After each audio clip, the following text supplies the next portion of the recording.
Assalamualaikum warahmatullahi wabarakatuh. Salam dan bahagia untuk Bapak Ibu guru hebat. Perkenalkan, nama saya Sinta Septadiana. Saya adalah CGP Angkatan 11 dari Kabupaten Pelalawan. Perkenalkan, pada kesempatan ini saya akan menyampaikan tentang intisari pemikiran Ki Hajar Dewantara tentang pendidikan dan bagaimana saya memandang diri saya sebagai pembelajar, yaitu sebagai guru, dan pembelajar sebagai siswa. Baik Bapak dan Ibu guru, Ki Hajar Dewantara membedakan kata pendidikan dan pengajaran dalam memahami arti dan tujuan pendidikan. Menurut Ki Hajar Dewantara, pengajaran atau underwich adalah bagian dari pendidikan. Pendidikan adalah tempat persemaian benih-benih kebudayaan dalam masyarakat. Ki Hajar Dewantara memiliki keyakinan bahwa untuk menciptakan manusia Indonesia yang beradab, maka pendidikan menjadi salah satu kunci utama untuk mencapainya. Pendidikan dapat menjadi ruang berlatih dan bertumbuhnya nilai-nilai kemanusiaan yang dapat diteruskan atau diwariskan. Bapak dan Ibu guru, Ki Hajar Dewantara menjelaskan bahwa tujuan pendidikan yaitu menuntun segala kodrat yang ada pada anak-anak agar mereka dapat mencapai keselamatan dan kebahagiaan yang setinggi-tingginya, baik sebagai manusia maupun sebagai anggota masyarakat.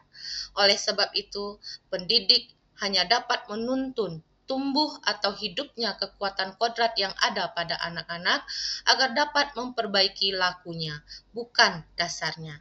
Hidup dan tumbuhnya kekuatan kodrat anak. Dalam menuntun laku dan pertumbuhan kodrat anak, Ki Hajar Dewantara mengibaratkan peran pendidik seperti seorang petani atau tukang kebun. Anak-anak itu seperti biji tumbuhan yang disemai dan ditanam oleh Pak Tani atau Pak Tukang Kebun di lahan yang telah disediakan. Anak-anak itu dibagaikan bulir-bulir jagung yang ditanam. Biji-biji jagung ditempatkan di tanah yang subur dengan mendapatkan sinar matahari dan pengairan yang baik. Maka meskipun biji jagung adalah bibit jagung yang kurang baik atau kurang berkualitas, dapat tumbuh dengan baik karena perhatian dan perawatan dari Pak Tani. Demikian sebaliknya, meskipun biji jagung itu disemai adalah bibit berkualitas, baik namun tumbuh di lahan yang gersang dan tidak mendapatkan pengairan dan cahaya matahari serta tangan dingin dari Pak Tani, maka biji jagung itu mungkin tumbuh namun tidak akan optimal. Bapak dan Ibu guru hebat, Ki Hajar Dewantara menjelaskan bahwa dasar pendidikan anak berhubungan dengan kodrat alam dan kodrat zaman.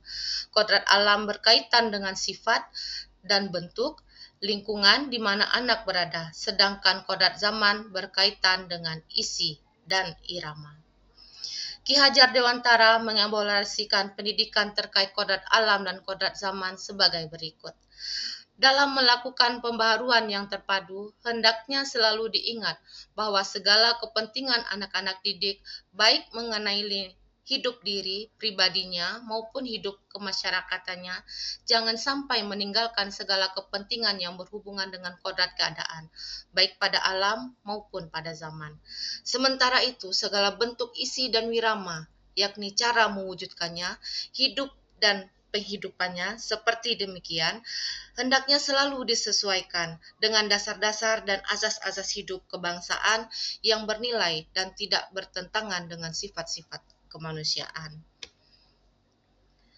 Menurut Ki Hajar Dewantara, budi pekerti atau watak ataupun karakter merupakan perpaduan antara gerak pikiran, perasaan, dan kehendak atau kemauan sehingga menimbulkan tenaga.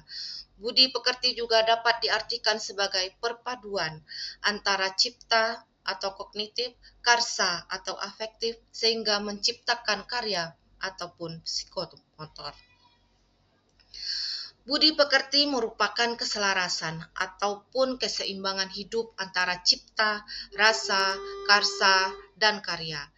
Keselarasan hidup anak dilatih melalui pemahaman kesadaran diri yang baik tentang kekuatan, dirinya, kemudian dilatih mengolah diri agar mampu memiliki kesadaran sosial bahwa ia tidak hidup sendiri dalam relasi sosialnya, sehingga ketika membuat sebuah keputusan yang bertanggung jawab dalam kemerdekaan dirinya dan kemerdekaan orang lain.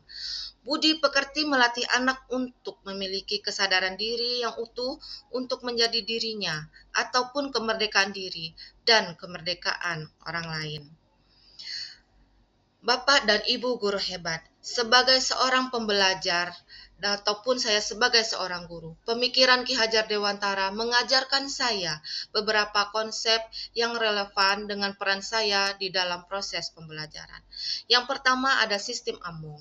Metode ini tidak mengandung unsur perintah ataupun paksaan, melainkan memberikan tuntunan bagi anak-anak agar berkembang secara optimal, baik secara lahir maupun batin. Hubungan emosional yang kuat antara guru, siswa, dan orang tua menjadi fokus dalam sistem ini. Yang kedua, kodrat alam dan kodrat zaman. Ki Hajar Dewantara mengajarkan bahwa sifat dan bentuk manusia timbul karena pengaruh kodrat alam, sedangkan isi dan irama sangat terkait dengan zamannya dan pribadinya. Pendidikan harus memperhatikan keseimbangan antara kodrat alam dan tuntutan zaman. Ini juga yang saya praktekkan di sekolah ketika saya berada di kelas. Yang ketiga ada tripusat pendidikan.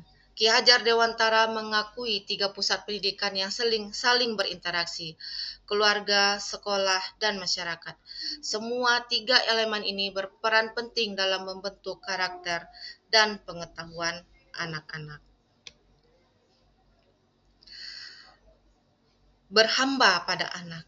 Sebagai pembelajar, kita harus menghormati dan menghargai anak-anak sebagai individu yang memiliki potensi yang unik. Berhamba pada anak berarti mengakui keberagaman kemampuan dan minat mereka, serta memberikan dukungan untuk berkembang sesuai kodratnya.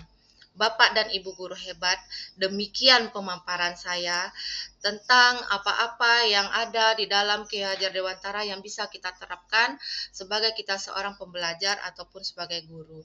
Terima kasih, salam merdeka belajar. Assalamualaikum warahmatullahi wabarakatuh.